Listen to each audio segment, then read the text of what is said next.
is a free country, and so leaving it is by definition always an option. Nobody is stopping you. Just go. Two borders, no waiting.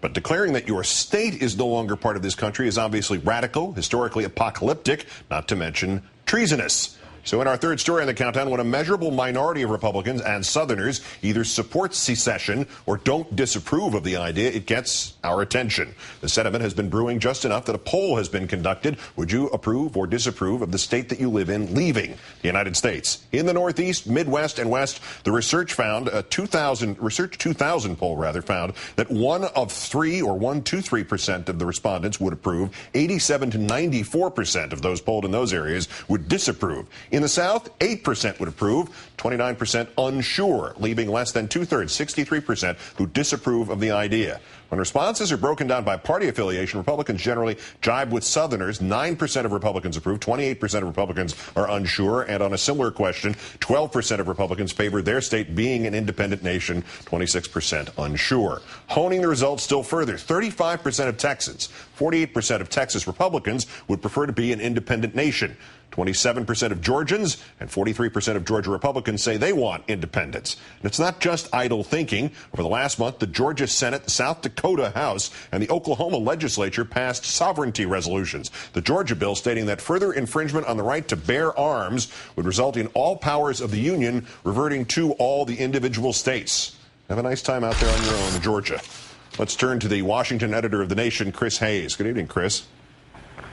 Good evening, Keith. Well, I know we've talked about the Republicans not having any new ideas, but secession, treason, and civil war, do they not remember how poorly that went last time, or do they treat American history like science and you can opt out of it if you don't believe it?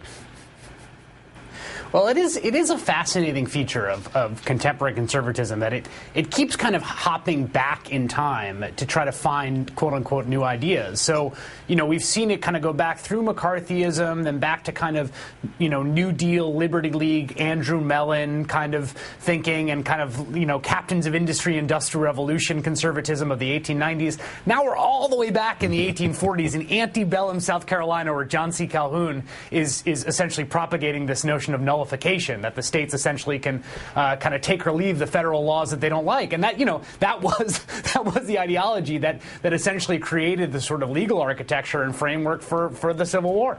Well, to say nothing of the idea that if they go back far enough, the Republicans will go back to the original idea, which is we need another party to replace the Whigs after they went out of business. So that's about no other reason than to oppose the Democrats, which is initially what the Whigs were succeeded by the Republicans for. But if we could break this down to after about 100 days of not getting its way, this segment wants out. Where is the love of country? Where's the country first slogan that they were talking about last year? Did it mean they want their own country first? Well, yeah, I mean, it's ironic because there was so much venom, spewed by the right at progressives, people on the left, liberals, even people who weren't particularly identified that way politically, who were frustrated, angry, upset at the direction of the country. There was so much venom about anti-patriotic sentiment, that they don't love the country, et cetera. And, in defense of the people answering yes to this poll, I think a lot of the yes answer is essentially a kind of sublimated proxy response to frustration, anger at the federal government. And that's, I think that's, in some senses, that kind of is what it is. What's so fascinating is the regional focus of it. I mean, that to me is what's so interesting. It's not necessarily that, okay, when, push came to shove, 30% of Georgians really would, support actual secession. It's a poll. But the fact that these kind of sentiments are focused so much in certain areas of the country and just so widely not even on the radar in other sections of the country, that to me is what's really interesting about this data. Is there also a certain irony to the party that stayed in power for at least 6 of the last completed 8 years on the, don't let the terrorists win, they want to destroy our country? Now a measurable group, at least sentimentally, would be happy to destroy the country? Yeah, it's a little bit of a weird position to take. And the other thing is that, look, I mean, you just said it's been 100 days. I mean, there is part of me that wants to be like, guys, suck it up, I mean, it's like, it's you had power for a very long time, and I understand that.